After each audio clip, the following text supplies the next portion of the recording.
Section 1. You are going to listen to a conversation between two friends who are discussing the organisation of a party.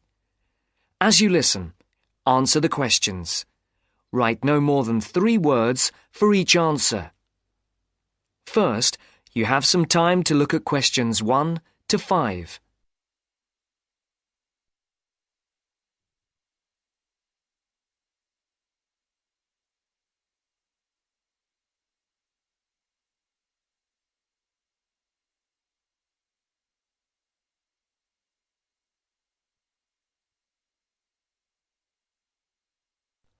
Now the test will begin. You should answer the questions as you listen, because you will not hear the recording a second time. Listen carefully and answer questions 1 to 5. Hi, Matt. Right on time. Have you been waiting long? 5 minutes. The buses were held up on the high street. Otherwise, I would have been early. Yeah, there's something wrong with them today. Yes, I think so. OK, what shall we do? Shall we go and have a coffee? Yeah, that would be nice. There's that place on the corner over there. It does really nice coffee and cakes and things, and at this time it's usually very quiet, so we'll be able to talk. OK, let's go there then. So, when's the party going to be? Well, it has to be at the end of September, before we all leave for university. We've plenty of time then. We don't go for another 5 weeks, do we? Well, we haven't really got that much time, if you think about it. There are only a couple of weeks at the beginning of September when all of us are around. Oh, yes, I forgot. Nazrin, Phil and Nikki and all that lot have gone off on holiday. And I'm away for 2 weeks from tomorrow. So, what does that leave us then? As far as I know, we're all here between the 19th and the 30th of September. Will Sandra be around then? I know that she has a whole string of family birthdays at that time, and she might not be available. Well, let's make a note of that, and we can contact her about it. OK. Shall we settle for the 21st of September then? What day is the 21st? It's a Saturday. Is that OK? That's fine. Before the conversation continues, look at questions 6 to 10.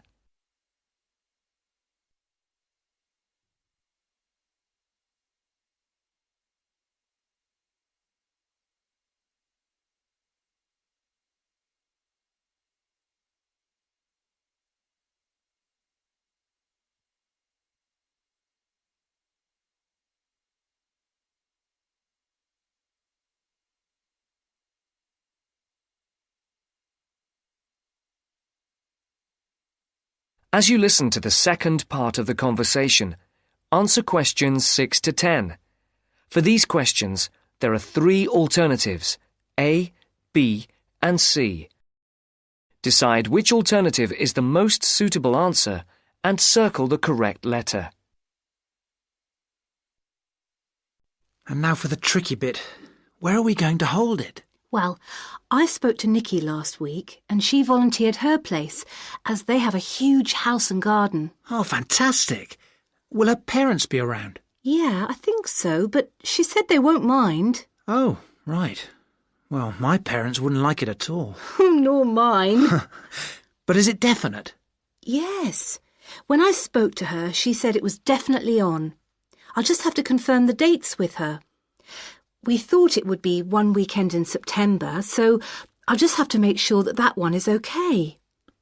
One thing Nikki suggested, we could have a daytime party, as we could be outside if the weather is fine. Oh, wow. How far out does she live? It's not that far. Do you know where West Road crosses the bridge? Yeah. It's the first house on the right, with that huge drive up to the front door. Oh, right. I know exactly where it is. The road is off the A33 and runs north, then over the bridge and first on the right. I know it. Oh, the place is amazing. You know it has a big swimming pool. Does everyone know where she lives? Most of her friends do, but not all. But it doesn't matter, as we can put this map Nikki sent me in with the invitation. How shall we do the invitation? We can do it on the computer. I can scan the map and we'll put it all onto an A4 page. Is this the address? Can I just write the address down? It's 93 West Road, and I'll take the phone number.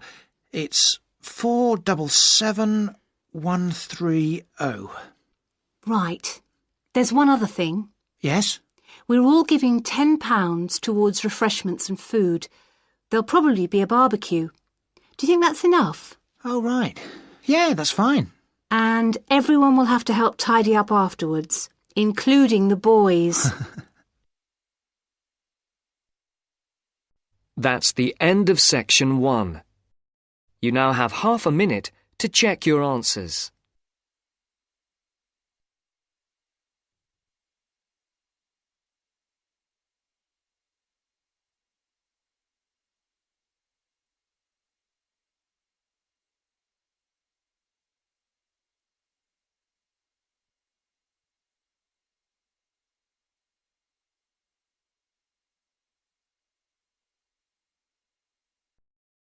Now turn to section 2.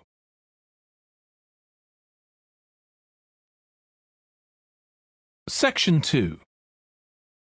You will hear a fitness instructor talking on the radio about different ways of keeping fit. First, you have some time to look at questions 11 to 16.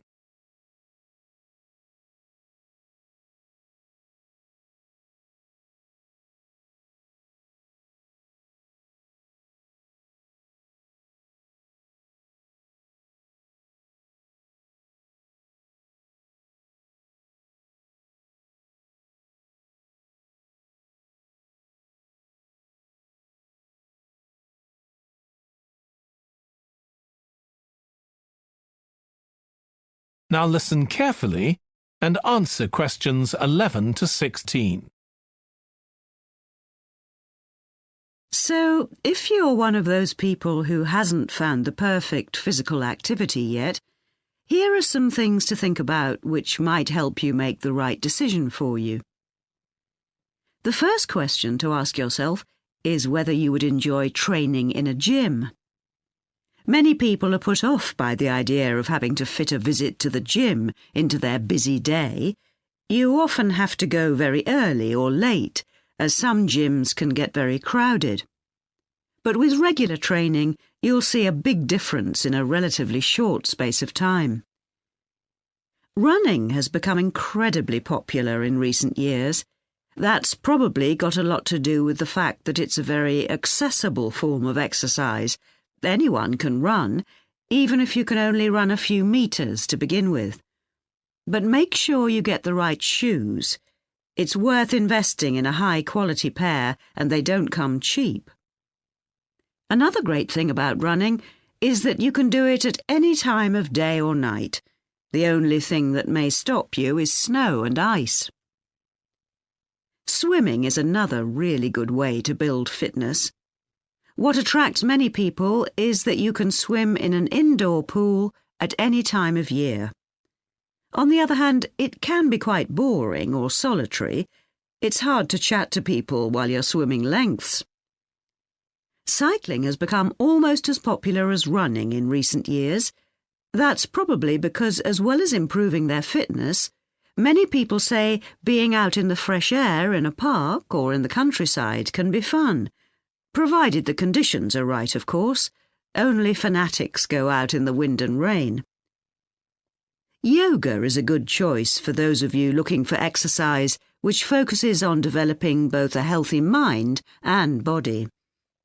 It's a good way of building strength, and with the right instructor, there's less chance of hurting yourself than with other more active sports. But don't expect to find it easy. It can be surprisingly challenging, especially for people who aren't very flexible. Getting a personal trainer is a good way to start your fitness program. Obviously, there can be significant costs involved, but if you've got someone there to encourage you and help you achieve your goals, you're less likely to give up. Make sure you get someone with a recognised qualification, though, or you could do yourself permanent damage. Before you hear the rest of the radio program, you have some time to look at questions 17 to 20.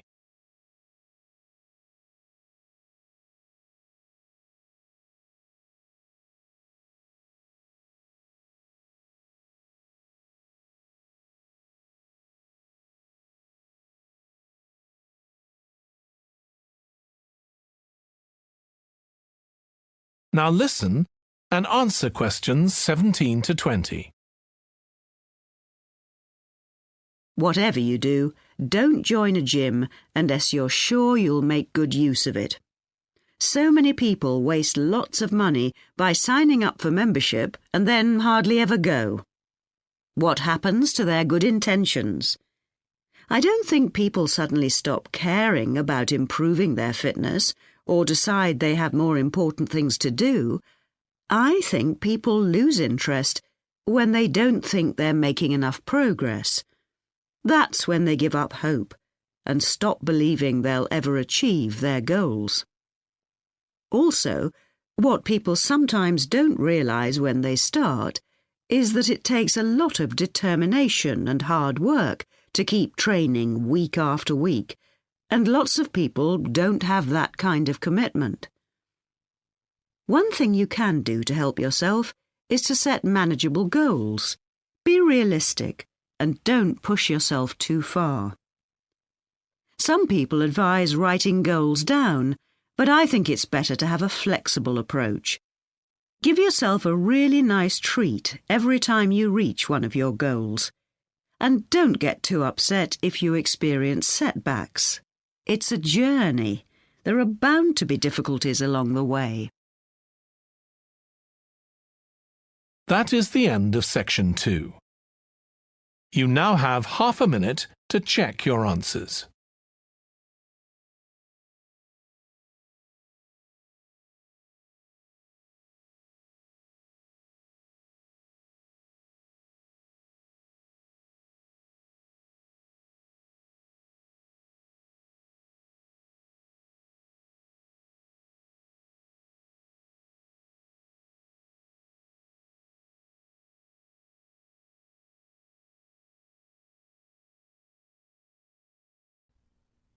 Now turn to section 3.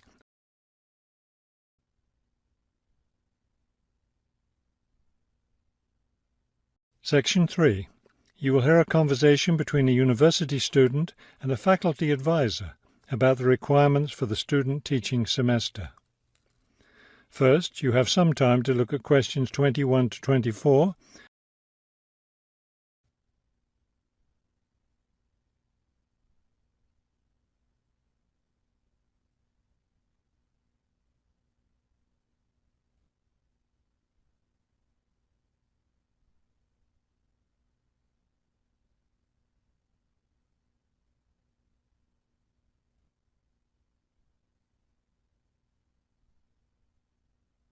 As you listen to the first part of the conversation, answer questions 21 to 24.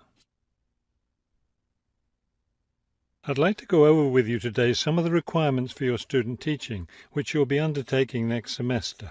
I'm really looking forward to working in a real classroom and teaching children, but I'm nervous about it too. One of my roles is to provide you with whatever support you may require. One thing that helps me do that is to know what you're doing in the classroom, so I require all my students to keep a journal about their teaching experience. That sounds like a lot of work. Will I have to write in it every day? Yes, if you can.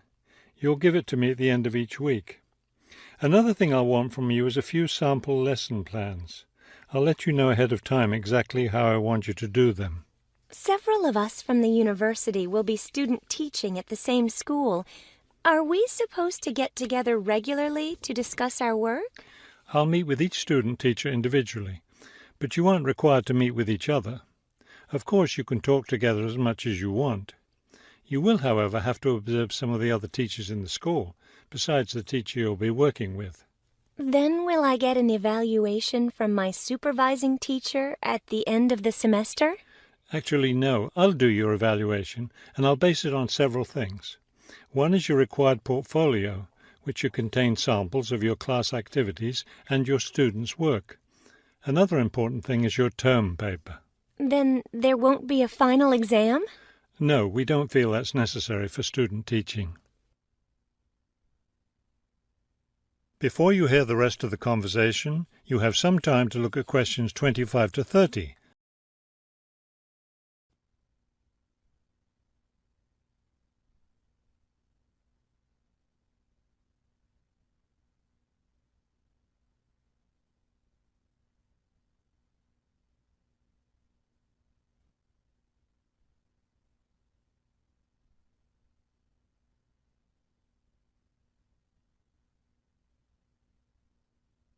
Now listen and answer questions 25 to 30.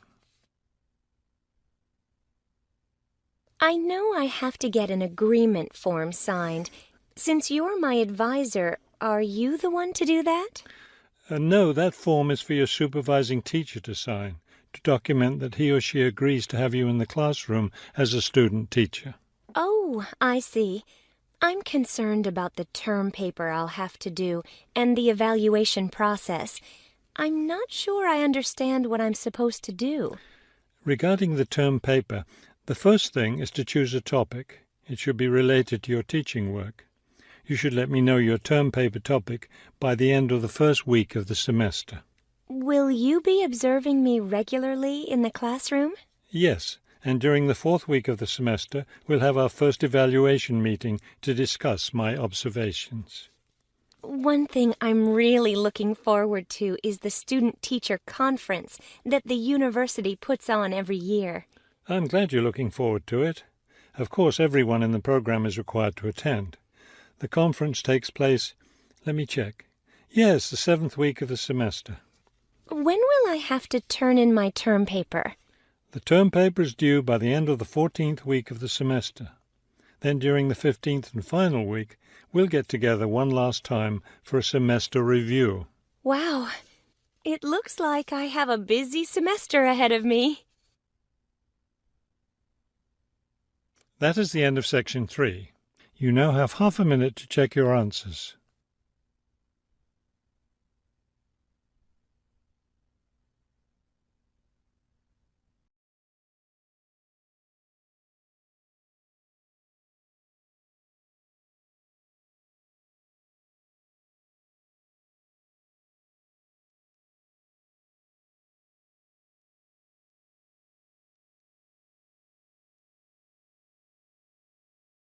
Now turn to section 4.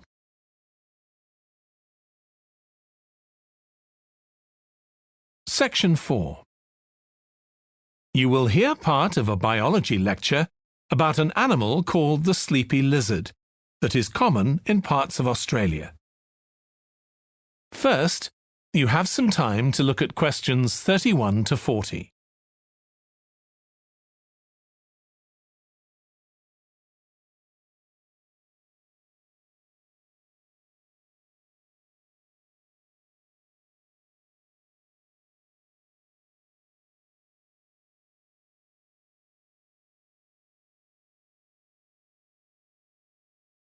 Now listen carefully and answer questions 31 to 40. Last week we started looking at reptiles, including crocodiles and snakes. Today, I'd like us to have a look at another reptile, the lizard, and in particular, at some studies that have been done on a particular type of lizard whose Latin name is Tiliqua rugosa.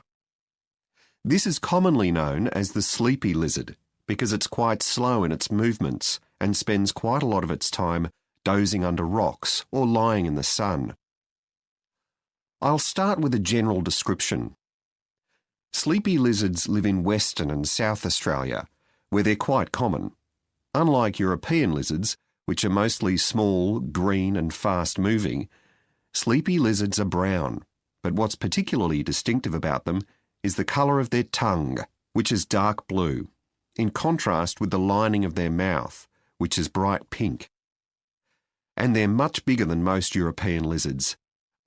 They have quite a varied diet, including insects and even small animals, but they mostly eat plants of varying kinds.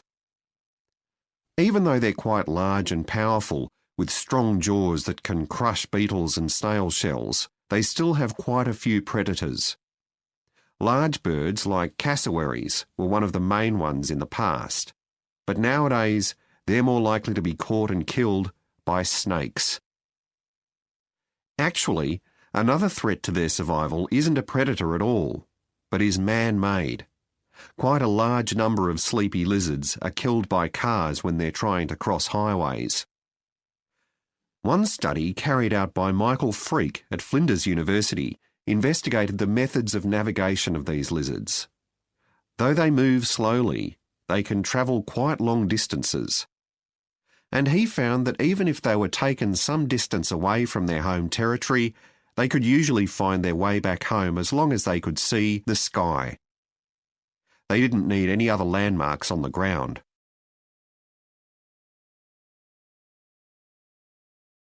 Observations of these lizards in the wild have also revealed that their mating habits are quite unusual. Unlike most animals, it seems that they're relatively monogamous, returning to the same partner year after year. And the male and female also stay together for a long time, both before and after the birth of their young. It's quite interesting to think about the possible reasons for this. It could be that it's to do with protecting their young. You'd expect them to have a much better chance of survival if they have both parents around. But in fact, observers have noted that once the babies have hatched out of their eggs, they have hardly any contact with their parents. So there's not really any evidence to support that idea. Another suggestion's based on the observation that male lizards in monogamous relationships tend to be bigger and stronger than other males. So maybe the male lizards stay around so they can give the female lizards protection from other males. But again, we're not really sure. Finally, I'd like to mention another study that involved collecting data by tracking the lizards. I was actually involved in this myself. So we caught some lizards in the wild and we developed a tiny GPS system that would allow us to track them, and we fixed this onto their tails. Then we set the lizards free again, and we were able to track them for 12 days and gather data, not just about their location, but even about how many steps they took during this period. One surprising thing we discovered from this is that there were far fewer meetings between lizards than we expected. It seems that they were actually trying to avoid one another. So why would that be? Well, again, we have no clear evidence, but one hypothesis is that male lizards can cause quite serious injuries to one another. So maybe this avoidance is a way of preventing this, of self-preservation, if you like. But we need to collect a lot more data before we can be sure of any of this. That is the end of section 4. You now have half a minute to check your answers.